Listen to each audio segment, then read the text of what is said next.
देखिए, मैं ये बात बताना चाहता हूँ कि ये शहर अपना है। इस शहर के अंदर हम लोग सब साथ में पले हैं, बड़े हैं।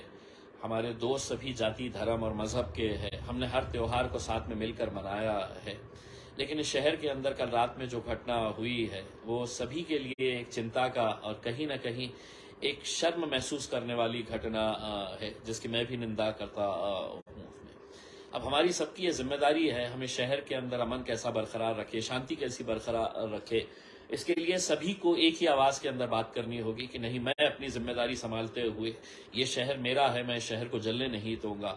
ये हम सबको सोचने की जरूरत है।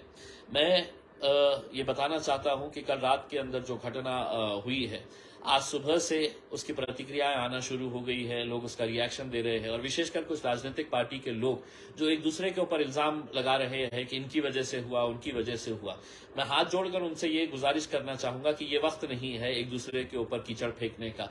हमारी सबकी कलेक्टिव ये जिम्मेदारी होनी चाहिए कि हम इस शहर के अंदर अमन और शांति कैसे बरकरार रखें। इल्जाम, आरोप प्रत्यारोप जो भी है उसके लिए हम एक दिन तय करेंगे और आपको जो इल्जाम लगाने का है, आप जिस किसी के ऊपर इल्जाम लगाना चाहते हैं लगाइए, लेकिन ये राजनीति करने का वक्त नहीं है। मुझे इस बात की संतुष्टि है कि सिर्फ एक इलाके के अंदर ये घटना घटी है, दूसरा पूरा शहर है तो शांत है, पूरा शहर के अंदर रेगुलर कामकाज चालू है। कहीं पर भी दूसरे शहर के इलाकों के अंदर ऐसा महसूस नहीं हो रहा है कि इस इलाके के अंदर कल रात में कोई घटना हुई है करके उसमें। तो ये एक अच्छी खबर है। मैं तमाम लोगों से ये अपील करना चाहूंगा कि इसको किसी जाति धर्म के नजरिए से ना देखते हुए, मैं खुद ये मानता हूं कि कल जब मुझे ये खबर मिली और रात में मैं अकेले वहां पर जब पहुंचा तो मेरे सामने एक ही बात ये थी कि मैं राम मंदिर को किसी तरह से कोई नुकसान नहीं होना चाहिए। मैं 3 घंटे उस राम मंदिर के अंदर बैठा रहा। वहां पे तकरीबन 15 से 17 पुलिस वाले थे जिन्होंने अपने आप को उस राम मंदिर के अंदर लाके बैठ गए थे। वो भी अपने तरफ से वो कोशिश कर रहे थे वहां से किस तरह से कंट्रोल करना, लेकिन मॉब ज्यादा था, उनसे भी कंट्रोल नहीं हो पा रहा था। राम मंदिर के कर्मचारियों को मैंने ये आश्वासन दिलाया था कि नहीं, मैं जब तक हूं यहाँ पर कि राम मंदिर के ऊपर कुछ नहीं होगा करके।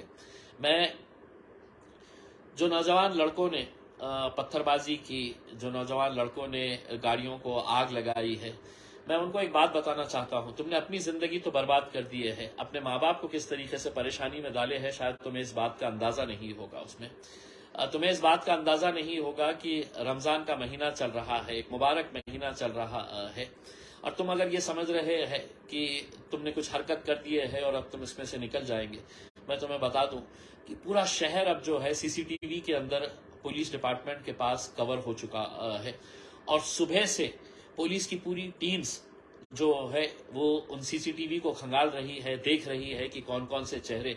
और मुझे ये बताते हुए बड़ा अफसोस हो रहा है कि कई सारे चेहरे पुलिस ने अभी तक शिनाख्त कर दिए हैं, क्योंकि उनके पास अब जो सिस्टम है, जो स्मार्ट सिटी के अंडर में जो कैमरेज लगाए गए हैं, उसमें एक एक लड़के का चेहरा जो है वो बड़ा क्लियर नजर आ रहा है कि कौन लड़का था जिसने पथराव किया, कौन लड़का था जिसने तो गाड़ियों को आग लगाई है करके।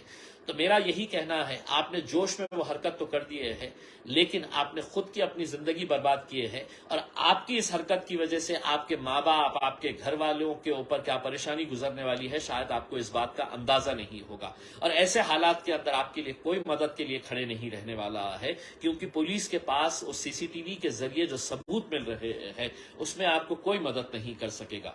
मैं आप लोगों से सिर्फ इतनी अदबन गुजारिश करना चाहता हूं, ये रमजान का महीना चल रहा है, आज रामनवमी जो है वो हमारे हिंदू भाइयों के लिए बहुत बड़ा त्योहार है, वो बड़ा जुलूस निकालते हैं, हर साल निकालते हैं।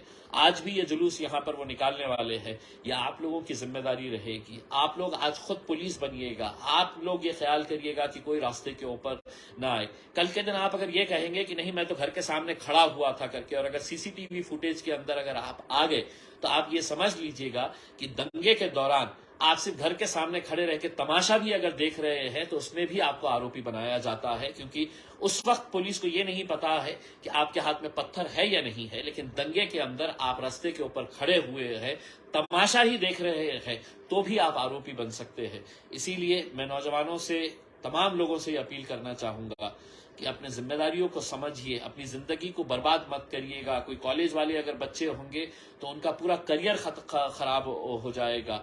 अगर कोई लोग इसके ऊपर गलत तरीके की प्रतिक्रिया डाल रहे हैं तो आपको किसी के ऊपर रिप्लाई करने की जरूरत नहीं है। आप लोग अच्छे तरीके से अपने त्योहार को मनाइए, अपनी जिम्मेदारी को समझिए।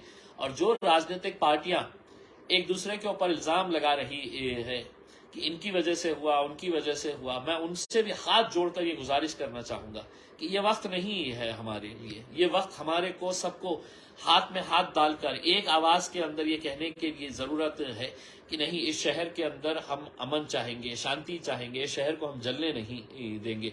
जो हुआ है यकीनन पुलिस उसके ऊपर कार्रवाई करेगी और उसमें किसी को भी छोड़ा नहीं जाएगा। पुलिस ने साफ तरीके से बता दिया है कि हम सख्त से सख्त कार्रवाई करेंगे। अब हमारी सबकी जिम्मेदारी है इस शहर को हम नॉर्मल कैसा कर सकते हैं, उस शहर के अंदर हम अमन को कैसा लेकर आ सकते हैं।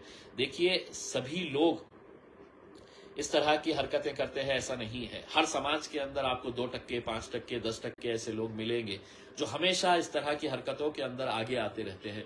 लेकिन कल जब मैं वहां पर था ग्राउंड के ऊपर और मैं जब कुछ लड़कों को देख रहा था तो इस बात का यकीन हो गया था कि ये किस तरीके से नशे की हालत के अंदर बटन जो का इस्तेमाल करके जो नशे का कारोबार कर रहे, नशे का इस्तेमाल कर रहे हैं, वो सबसे ज्यादा आतंक मचा रहे थे इसमें।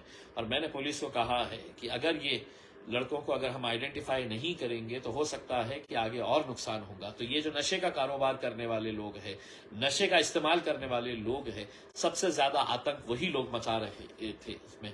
पुलिस अपना काम करने वाली है, हमें अपना काम करने की जरूरत है।